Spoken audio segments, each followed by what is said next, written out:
Je suis tombé aussi sur une vidéo, un post que tu as mis sur ton compte Insta avec pour légende mon parcours acné Roaccutane. Je vous montre avant et après. Et tu écris: j'ai mis du temps à me décider s'il fallait que je sorte cette vidéo ou non, car c'est vrai que c'est difficile d'accepter et d'assumer sa peau quand on a eu de l'acné sévère.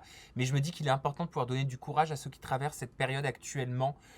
Pourquoi tu as ressenti le besoin de t'exprimer sur ce point-là que beaucoup de personnes de ta génération veulent cacher? Alors moi, j'ai vécu l'acné comme un enfer. Je sortais plus de chez moi, je faisais plus rien. Enfin, vraiment, c'était la pire période de ma vie. Je pense que c'est celle-ci. Et je me suis dit, maintenant, à l'heure d'aujourd'hui, que je vais mieux, que je peux être aussi influente sur les réseaux sociaux par rapport à tous ces jeunes qui me suivent. Pourquoi pas leur montrer que moi aussi j'ai vécu ce mal-être, pardon, mais moi aussi à l'heure d'aujourd'hui je vais mieux.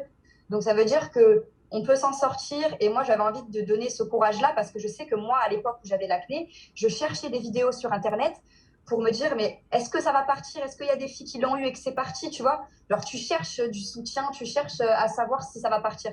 Et je me suis dit, j'ai eu l'idée dans ma tête, autant leur montrer mon avant-après et leur montrer que moi aussi j'y suis passée, que voilà, ça arrive pas qu'aux autres, ça arrive à tout le monde et qu'on s'en sort. Et donc, je me suis dit, fais une vidéo, assume ce que tu as eu et donne du courage aux gens. Voilà. T'as eu vraiment beaucoup de mal à appuyer sur publier? Ouais, parce que vraiment, les photos, elles font un peu peur.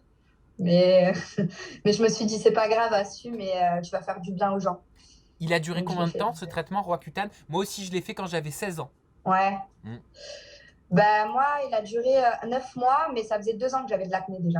Ouais, Je l'ai pris tardivement, en fait, le traitement.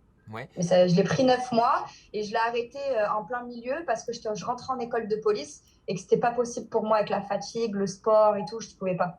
Parce que Donc je l'ai arrêté en plein milieu. Donc, au final, c'est un traitement lourd, hein, et il y a quelques mois, je ne sais pas si tu as vu, il y avait une polémique comme quoi il y avait eu des personnes qui avaient de graves effets secondaires après des prises de Roaccutane, notamment de dépression. Est-ce que toi, tu avais entendu ça? Est-ce que tu l'as fait en connaissance de cause? Est-ce que tu angoissais? Alors moi, j'avais entendu tous les symptômes, je le savais. Le pire, c'est que moi, pendant Roaccutane, je me suis séparée. Ah, Donc ça veut dire que bon, c'était pas une très bonne période pour moi. Mais non, mes symptômes, c'était pas vraiment la dépression, etc. C'était plus la fatigue, la sécheresse, ah oui. les mal de dos, voilà, c'était plus ça. Mais je sais qu'il y a des tentatives de suicide et tout avec ce traitement, c'est un truc de ouf. Ouais, franchement, moi, quand j'ai su ça des années après, je me suis dit, oh là là, je l'aurais jamais fait si j'avais lu un truc pareil Une dinguerie, ouais. à l'époque.